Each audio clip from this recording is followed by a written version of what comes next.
Hello बच्चों, हिंदी अध्ययन में आप सभी का स्वागत है। और आज हम लोग कक्षा 8वीं से दो गौरैया कहानी को पढ़ेंगे, जो कि भीष्म शाहनी द्वारा लिखी गई कहानी है। इस कहानी में लेखक ने बहुत ही सुंदर ढंग से ये दिखाया है कि सभी पशु पक्षी के लिए घर कितना ज़रूरी है। जैसे हमारे लिए घर ज़रूरी है, वैसे ही सभी पशु पक्षी के लिए उनका घर बहुत महत्व रखता है। और पशु पक्षी हमारे मनुष्य की तरह पशु पक्षी भी अपने बच्चों से बहुत प्रेम करते हैं, स्नेह रखते हैं और उनके लिए जितने भी तरह के सुख सुविधा व्यवस्था वो दे सकते हैं, जितनी अच्छी तरीक़ा से वो उसे देते हैं। और लेखक ने यहाँ पे एक समस्या भी दिखाया है जो हम लोगों के घर में अक्सर देखने को मिलता है। जैसे कि हमारे घर पे कभी कभी चूहों का आतंक रहता है, कभी छिपकलियों का। लेकिन अगर सोचो कि कभी अगर बहुत सारे जीव जंतु एक साथ अगर हमारे घर पे रहना शुरू कर दे तो क्या हाल होगा। ऐसा ही कुछ हाल लेखक के घर का है, जहाँ पे चूहों का भी आतंक है, छिपकलियाँ भी हैं, चींटियाँ भी हैं और पशु पक्षी भी आ जाते हैं, जिसका वर्णन यहाँ पे लेखक करते हैं। तो चलिए हम लोग कहानी को पढ़ते हैं। ये कहानी बहुत ही मज़ेदार है। इसको पढ़कर आपको कई बार आपके चेहरे पर हंसी भी आ जाएगी और दूसरी तरफ पक्षियों के प्रति थोड़ा सा स्नेह प्रेम भाव भी जगेगा आपके मन में। तो चलिए हम लोग कहानी को पढ़ना शुरू करते हैं। यह कहानी लेखक उस समय की ये कहानी उस समय की है जब लेखक बहुत छोटे रहते हैं और अपने छोटे बचपन के समय की एक कहानी बता रहे हैं लेखक। कहते हैं लेखक, घर में हम 3 ही व्यक्ति रहते हैं, माँ, पिताजी और मैं। पर पिताजी कहते हैं कि यह घर सराय बना हुआ है। 3 लोग रहते हैं, लेखक रहते हैं, उनके पिताजी और माँ। पर उनके पिताजी कहते हैं कि उनका जो घर है वो सराय बना हुआ है। सराय कहने का मतलब ऐसी जगह जहाँ पे थोड़े समय के लिए यात्री आते हैं, ठहरते हैं, आराम करते हैं और फिर वो चले जाते हैं। जैसे हम लोग कह सकते हैं धर्मशाला या होटल, जहाँ पे कुछ समय के लिए लोग आके ठहरते हैं। हम तो जैसे यहाँ मेहमान हैं और ऐसी स्थिति हो गई है घर की कि लेखक के पिता कहते हैं कि यह घर तो उन्हीं लोगों का है, हम लोग तो यहाँ के मेहमान हैं, घर के मालिक तो कोई और ही है, हम लोग तो घर के मालिक हैं ही नहीं। हाँ, ऐसा लग रहा जैसे हम लोग यहाँ मेहमान बन गए हैं। आंगन में आम का पेड़ है, तरह तरह के पक्षी उस पर डेरा डाले हुए हैं। उनका जो घर है उसके आंगन में एक आम का पेड़ है और वहाँ पे तरह तरह के पक्षी जो है वो डेरा डाले हुए हैं, मतलब घोंसला बनाए हुए हैं। डेरा डालना मतलब घर बनाना, जहाँ पे लोग रहते हैं उसको डेरा भी कहते हैं। तो मतलब पक्षियों का जो घर है वो अपने घर आम के पेड़ पर बनाए हुए हैं। जो भी पक्षी पहाड़ियों घाटियों पर से उड़ता हुआ दिल्ली पहुँचता है, पिताजी कहते हैं वही सीधा हमारे घर पहुँच जाता है, जैसे हमारे घर का पता लिखा कर आया हो। मतलब पहाड़ियों से आने वाले जितने भी पक्षी हैं वो दिल्ली जैसे ही पहुंचता है वो उनके घर पहुंच जाता है। ऐसा लगता है कि बस वो पता हमारे घर का लिखवा के आए हैं कि दिल्ली जाना है तो आपको इन्हीं के घर पे जाना, हमारे घर पे ही आना है, इनको पता लिखवा कर वहाँ से आते हैं वो, ऐसा लगता है। यहाँ कभी तोते पहुँच जाते हैं, तो कभी कौवे, तो कभी तरह तरह के गौरैया। वह शोर मचाता है कि कानों के पर्दे फट जाए। मतलब पक्षियाँ हैं वो इतना तरह तरह के, जब ढेर सारे पक्षी होंगे तो बहुत सारा आवाज़ आएंगे पक्षियों का। तो लेखक के पिताजी कहते हैं कि इतना शोर वो मचाते हैं जैसे लगता है हमारे कान के पर्दे ही फट जाएंगे। लेकिन लोग तो कहते हैं कि पक्षी जो है वो गा रहे हैं।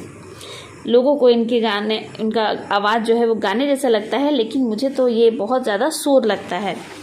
घर के अंदर भी यही हाल है। अभी तो लेखक घर के बाहर का हाल बता रहे थे, लेखक के पिता जो घर के बाहर के बारे में बता रहे हैं, लेकिन घर के अंदर का भी वही हाल है।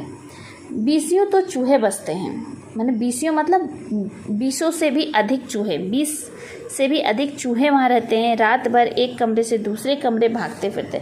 आप लोग देखिएगा, अगर आप लोग के घर पे भी अगर चूहे हैं तो आप लोग देखिएगा कि चूहा जो है वो रात के समय ज़्यादा निकलता है। दिन के समय वो छिपा हुआ रहता है, एक जगह कोने में कहीं बैठा हुआ रहेगा। लेकिन जैसे ही घर शांत हो जाएगा, सब लोग सो जाएंगे, लाइट ऑफ हो जाएगी, उसके बाद वो निकल के इधर उधर खाना शुरू कर देते हैं और सब कुछ तोड़ना फोड़ना गिराना शुरू कर देते हैं।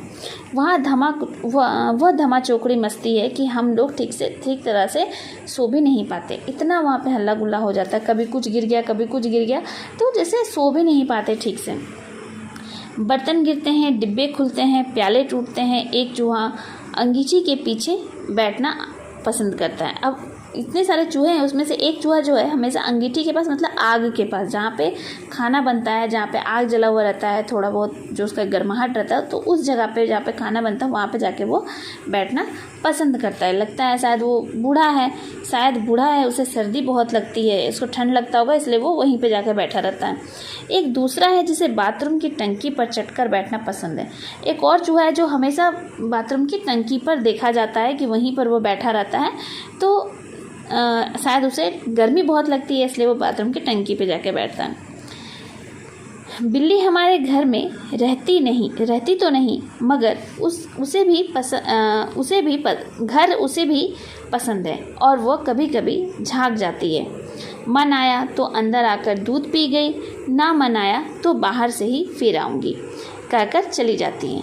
अब बिल्लियों का भी आना, जब जहाँ चूहे हैं वहाँ तो बिल्लियाँ तो आएंगी ही, और बिल्लियाँ आएंगी तो वो सिर्फ चूहों को नहीं खाएंगी, वो तो साथ में अगर कुछ दूध वगैरह रखा है तो वो भी पी जाएंगी।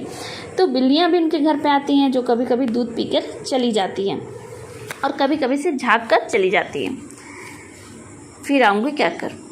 शाम पड़ते ही 2-3 चमगादड़ कमरों में आर पार फैलाए कसरत करने लगते हैं। अब कुछ 1-2 चमगादड़ भी उस घर में आ जाते हैं, जो इधर उधर एक कमरे से दूसरे कमरे में उड़ना शुरू कर देते हैं। कबूतर भी हैं, दिन भर गुटर गु का संगीत सुनाई देता है। अब उनके घर के आसपास खिड़की वगैरह पे कबूतर भी रहते हैं, जो कि दिन भर, कबूतर जो है ना दिन भर कुछ ना कुछ गुटर गु बोलता ही रहता है। तो जहाँ कबूतर है वो तो गुटर गु का आवाज़ सुनाई देता ही रहेगा। तो वही कहते हैं कि दिन भर गुटर गु का आवाज़ सुनाई देता रहता है। इतने पर ही बस नहीं है, घर में छिपकलियाँ भी हैं, बर्रे भी हैं, और चींटियों की तो जैसे फौज ही छावनी डाले हुए हैं। बर्रे, छिपकलियाँ तो आप लोग जानते ही होंगे और चींटियाँ भी जानते होंगे। बर्रे कहते हैं जो मधुमक्खी की तरह एक कीड़ा होता है, जो कि मधुमक्खी की तरह दिखता है, येलो कलर का होता है, पीले रंग का। तो वो देखिएगा कभी कभी, और जिसका काटने से बहुत ज़्यादा वो डंक मारता है और बहुत ज़्यादा दर्द भी होता है, उसे बर्रे कहते हैं। आप लोग देखे होंगे उसको। तो बर्रे भी है जो कि और चींटियों की तो फौज लगी हुई है। अब एक दिन 2 गोरैया सीधी अंदर घुस आई और बिना पूछे उड़ उड़कर मकान देखने लगी। पिताजी कहने लगे कि मकान का निरीक्षण कर रही है कि उनके रहने योग्य है या नहीं। कभी वे किसी रोशनदान पर जा बैठती तो कभी खिड़की पर। अब 2 गोरैया अचानक आ जाती हैं एक दिन, और वो घर में घूमना शुरू कर देती हैं और इधर से उधर उड़ने लगती। तो लेखक के पिताजी जो हैं वो कहते हैं कि जो गोरैया हैं वो मकान का निरीक्षण कर रही है, यानी देख रही है कि वो मकान जो है उनके रहने लायक है या नहीं। कभी वे किसी रोशनदान पर बैठ जाती, रोशनदान जहाँ से रोशनी वाला छोटा सा रहता है, खुला हुआ छेद टाइप में खिड़की रहता है टाइप में, उसको कहते हैं रोशनदान। तो कभी वो रोशनदान में जाके बैठती, कभी वो खिड़की पर। फिर जैसे आई थी वैसे उड़ भी गई। पर 2 दिन बाद हमने क्या देखा कि बैठक की छत में लगे पंखे के गोले में उन्होंने अपना बिछावना बिछा लिया है। यानी उस दिन आई, सबने उसे देखा, इधर उधर वो आ रही उड़ रही, लेकिन पता नहीं कब वो अपना घोंसला बना देती है। और 2 दिन बाद वो लोग देखते हैं कि जो पंखा है, पंखा के ऊपर वो अपना घोंसला बना ली है और सामान भी ले आई है। और मज़े से दोनों बैठी गाना गा रही हैं, दोनों ची ची कर रही हैं अपना मज़े में। उन्हें घर पसंद आ गया था। माँ और पिताजी दोनों सोफे पर बैठे उनकी ओर देखे जा रहे थे। थोड़ी देर बाद माँ सिर हिलाकर बोली, अब तो ये नहीं उड़ेंगी, पहले इन्हें उड़ा देते तो उड़ जाती, अब तो इन्होंने यहाँ घोंसला बना लिया है। तो अब पिताजी इसे उड़ाना चाहते हैं, लेकिन माँ कहती हैं कि अब तो यहाँ से नहीं जाएंगे क्योंकि ये इनका अब यहाँ पे घोंसला बन चुका है। तो अगर पहले ही हम लोग भगा देते इसे देखकर तो शायद ये उड़ जाते, लेकिन अब तो ये यहाँ पे से नहीं जाएंगी। इस पर पिताजी को गुस्सा आ गया। वो उठ खड़े हुए और बोले, देखता हूँ ये कैसे यहाँ रहती है। गोरैया मेरे आगे क्या चीज़ है, मैं अभी निकाल बाहर करता हूँ। अब पिताजी को गुस्सा आ जाता है और वह कहते हैं कि मैं तो इसे रहने नहीं दूंगा, देखता हूँ ये गौरैया क्या चीज़ है, मैं तो इसे निकाल कर ही रहूँगा। छोड़ो जी, चूहों को तो निकाल नहीं पाए, अब चिड़ियों को निकालोगे, माँ ने व्यंग्य किया। यानी कि माँ भी मज़े लेती है कि इतने दिनों से चूहे हैं घर में, तुम उसे तो निकाल नहीं पाते, अब तुम चिड़ियों को बाहर निकालोगे। माँ कोई बात व्यंग्य में कहे तो पिताजी उबल पड़ते हैं। अब जैसे कि हम लोग किसी को कहते हैं, ऐसे ही मजाक उड़ाते हैं तो और ज़्यादा गुस्सा हो जाता है, ठीक वैसे ही पिताजी भी और ज़्यादा गुस्सा हो गए माँ की बात सुनकर। वो समझते हैं कि माँ उनका मजाक उड़ा रही है। वो फ़ौरन उठ खड़े हुए और पंखे के नीचे जाकर ज़ोर से ताली बजाई और मुँह से शू शू कहा, बाहें झुलाई, फिर खड़े खड़े कूदने लगे, कभी बाहें झुलाते कभी शू शू करते। यानी चिड़िया को भगाने के लिए तरह तरह के आवाज़ें निकाल रहे हैं, ताली बजा रहे हैं, ठीक है, आवाज़ कर दे रहे हैं, लेकिन वो चिड़िया इधर से उधर नहीं जा रही है। गौरैया ने घोंसले में से सिर निकालकर नीचे की ओर झाँक कर देखा और दोनों एक साथ ची ची करने लगी और माँ खिलखिलाकर हंसने लगी। जब पिताजी इतना प्रयास करते हैं उसको हटाने का और वो जो पक्षी है वो वहाँ से गौरैया जाती ही नहीं है, वो सिर्फ अपने मुंडी को, सर को उठाकर ची ची करती है और ची ची करते हुए वो फिर अंदर कर लेती है अपना सिर। और ये सब देखकर माँ खिलखिलाकर हंस पड़ती है। पिताजी को गुस्सा आ गया है, इसमें हंसने की क्या बात है। अब जब माँ हंस रही है तो पिताजी को और गुस्सा आ रहा है, क्योंकि वो गौरैया को भगा नहीं पा रहे और माँ हंसे जा रही हैं तो उन्हें तो और गुस्सा आ रहा है। माँ को ऐसे मौके पर हमेशा मजाक सूझता है। हंसकर बोली, चिड़िया एक दूसरी से पूछ रही हैं कि यह आदमी कौन है और नाच क्यों रहा है। अब वो जो उसकी सुशु सुशु कर रहे हैं, कभी इधर जा रहे कभी उधर जा रहे, तो माँ ऐसे मज़े ले रही हैं और बोल रही हैं कि चिड़िया एक दूसरे से बातें कर रही हैं और कह रही हैं कि आदमी कौन है भाई जो नाच रहा है ऐसे। तब पिताजी को और भी ज़्यादा गुस्सा आ गया और वो पहले से भी ज़्यादा ऊंचा कूदने लगे। गौरैया घोंसले में से निकलकर दूसरे पंखे के डंडे पर जा बैठी। उन्हें पिताजी का नाचना जैसे बहुत पसंद आ रहा था। माँ फिर हंसने लगी, ये निकलेगी नहीं जी, अब इन्होंने अंडे दे दिए होंगे। गौरैया घोंसले में से निकलकर एक पंखे के डंडे से दूसरे पंखे पे जाती हैं और पिताजी का नाचना जैसे उन्हें बहुत पसंद आ गया। अब चूँकि वे बार बार ताली बजा रहे, इधर से उधर जा रहे, तो वो थोड़ा सा निकल गई घोंसला से बाहर और माँ फिर हंसने लगी और माँ ने कहा कि अब ये नहीं जाएंगी क्योंकि उन्होंने अंडे दे दिए होंगे। निकलेगी कैसे नहीं, पिताजी बोले और बाहर से लाठी उठा लाएं। इसी बीच गौरैया फिर घोंसले में जा बैठी थी। उन्होंने लाठी ऊंची उठाकर पंखे के गोले को ठकोरा। ची ची करती गौरैया उड़कर पर्दे के डंडे पर जा बैठी। इतनी तकलीफ करने की क्या ज़रूरत थी, पंखा चला देते तो ये उड़ जाती। माँ ने हंसकर कहा। पिताजी लाठी उठाएं, पर्दे के डंडे की ओर लपकें और गौरैया उड़कर किचन के दरवाजे पर जा बैठी, दूसरी सीढ़ियों वाले दरवाजे पर। माँ फिर हंसती, तुम तो बड़े समझदार हो जी, सभी दरवाजे खुले हैं और तुम गौरैया को बाहर निकाल रहे हो। एक दरवाज़ा खुला छोड़ो, बाकी दरवाजे बंद कर दो, तभी ये निकलेगी। अब पिताजी ने मुझे झिझक कर कहा, तू खड़ा क्या देख रहा है, जा दोनों दरवाजे बंद कर दे। मैंने भागकर दोनों दरवाजे बंद कर दिए, केवल किचन वाला दरवाज़ा खुला रहा। पिताजी ने फिर लाठी उठाई और गौरैया पर हमला बोल दिया। एक बार तो झूलती लाठी माँ के सिर पर लगते लगते बची। चींची करती चिड़िया कभी एक जगह तो कभी दूसरी जगह जा बैठती। आखिर दोनों किचन की ओर खुलने वाले दरवाजे में से बाहर निकल गई। अब इन लोग जब चिड़िया को भगा रहे थे पिताजी, तो वो कभी इधर जाती, कभी उधर जाती, कभी इधर आके बैठती, कभी उधर आके बैठती और फाइनली वो दोनों चिड़िया चींची करते हुए बाहर निकल गई। माँ तालियां बजाने लगी। पिताजी ने लाठी दीवार के साथ टिका कर रख दी और छाती फैलाए कुर्सी पर आ बैठे। माँ लगा अब तो चिड़िया चलेगी, वो लगे हाँ अब मैंने इसे भगा दिया। आज दरवाजे बंद रखो, उन्होंने हुक्म दिया। एक दिन अंदर नहीं घुस पाएगी तो घर छोड़ देगी। तभी पंखे के ऊपर से ची ची की आवाज़ सुनाई पड़ी और माँ खिलखिलाकर हंस दी। मैंने सिर उठाकर ऊपर की ओर देखा। दोनों गौरैया फिर से अपने घोंसले में मौजूद थीं। दरवाजे के नीचे से आ गई है, माँ बोली। मैंने दरवाजे के नीचे देखा। सचमुच दरवाजे के नीचे थोड़ी थोड़ी जगह खाली थी। पिताजी को फिर गुस्सा आ गया। माँ मदद तो करती नहीं थी, बैठी हंसी जा रही थी। अब तो पिताजी गौरैया पर पील पड़े मैंने उन्हें और भी ज़्यादा बहुत ज़्यादा गुस्सा आ गया अब गौरैयों पर। उन्होंने दरवाज़ों के नीचे कपड़े ठूस दिए ताकि कहीं कोई छेद बचा नहीं रह जाए, और फिर लाठी झुलाते हुए उन पर टूट पड़े। चिड़ियाँ ची ची करती फिर बाहर निकल गई, पर थोड़ी ही देर बाद वे फिर कमरे में मौजूद थी। अब की बार वे रोशनदान में से आ गई थी, जिसका एक शीशा टूटा हुआ था। देखो जी, चिड़ियों को मत निकालो, माँ ने अब की बार गंभीरता से कहा। अब तो इन्होंने अंडे भी दे दिए होंगे, अब ये यहाँ से नहीं जाएंगी।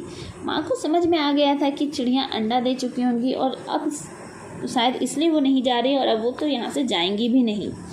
क्या मतलब, मैं कालीन बर्बाद करवा दूँ? कालीन यानी कि जो कारपेट कहते हैं, जिसको हम लोग बिछा के रखते हैं ना घर के नीचे फर्श पे।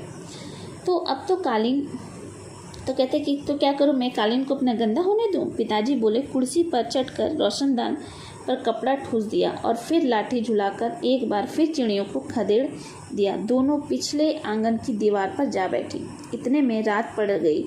हम खाना खाकर ऊपर जाकर सो गए। जाने से पहले मैंने आंगन में झाँक कर देखा। चिड़ियाँ वहाँ नहीं थी। मैंने समझ लिया कि उन्हें अक्ल आ गई होगी, अपनी हार मानकर किसी दूसरी जगह चली गई होंगी। दूसरे दिन इतवार था। इतवार यानी कि रविवार, संडे। जब हम लोग नीचे उतर कर आए तो वे फिर से मौजूद थीं और मज़े से बैठी मल्हार गा रही थी। मल्हार गाने का मतलब गाना गाना। तो जो चिड़ियाँ हैं वो चहचहा रही थीं, इसीलिए यहाँ पे लेखक कहते हैं कि वह मल्हार गा रही थी। पिताजी ने फिर लाठी उठा ली। उस दिन उन्हें गौरैयों को बाहर निकालने में बहुत देर नहीं लगी। अब तो रोज़ यही कुछ होने लगा।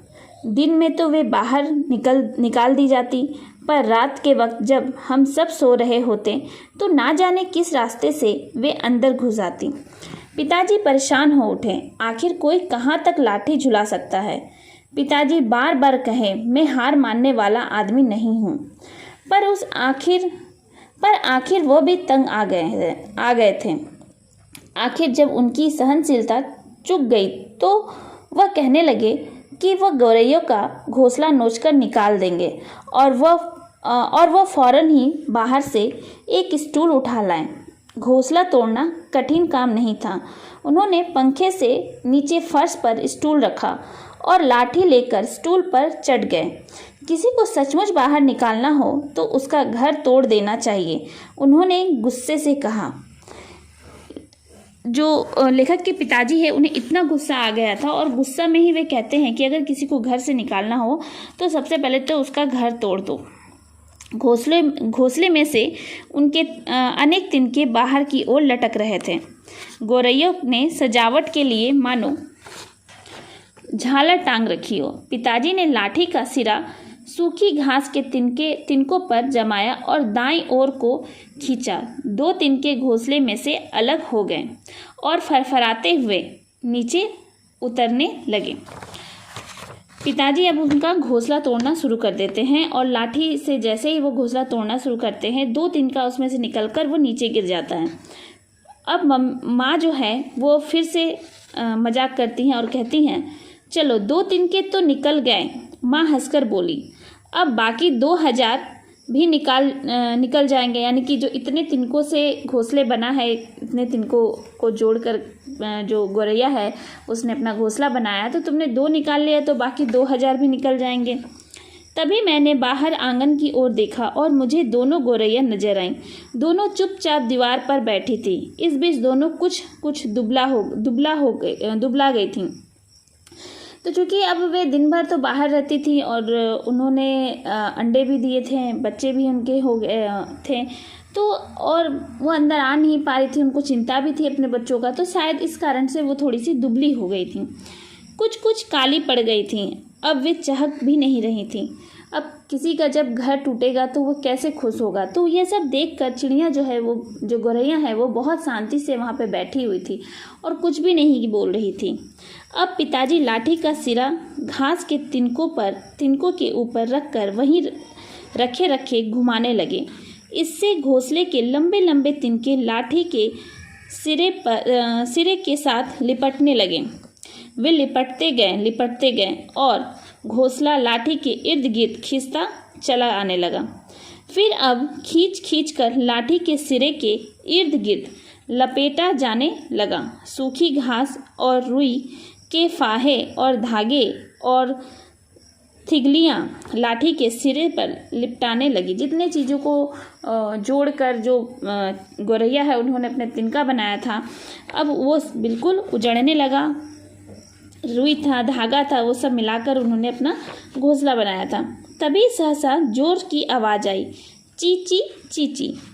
पिताजी के हाथ ठिठक गए मतलब रुक गए। मतलब वो उनको लगा कि अचानक से अरे ये चिड़िया कहाँ से बोली, यह क्या है, यह क्या गौरैया लौट आई है। मैंने झट से बाहर की ओर देखा और लेखक जब सुनते हैं, लेखक अरे चिड़िया तो अभी बाहर थी, अभी क्या वो सचमुच आ गई। वो बाहर देखता है, नहीं, दोनों गौरैया बाहर दीवार पर गुमसुम बैठी थीं।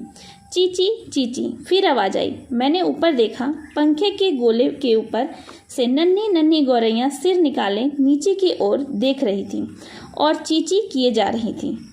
अभी भी पिताजी के हाथ में लाठी थी और उस पर लिपटा घोंसले का बहुत सा हिस्सा था। नन्ही नन्ही दो गौरैया वे अभी भी झांके जा रही थी और चींची करके मानो अपना परिचय दे रही हो, हम आ गई हैं, हमारे माँ बाप कहाँ हैं। अब ये सब देखकर तो चिड़िया का बच्चा चहचहाएंगे ही, चींची करेंगे ही, और ऐसा लग रहा था कि मानो वे पूछ रहे हैं कि मेरे मम्मी पापा, मेरे माँ बाप कहाँ हैं। मैं अवाक उनकी ओर देखता रहा। फिर मैंने देखा पिताजी स्टूल पर से नीचे उतर गए हैं और घोंसले के तिनकों में से लाठी निकालकर उन्होंने लाठी को एक ओर रख दिया। जब पिताजी भी देखते हैं कि अब बच्चे हो गए, उनको भी बच्चों पे दया आ गई और अब वे घोंसला तोड़ने का जो उनका इरादा था वो अब छोड़ देते हैं, लाठी को वो साइड में रख देते हैं और वे बैठ जाते हैं और चुपचाप कुर्सी पर आकर बैठ गए। इस बीच माँ कुर्सी पर से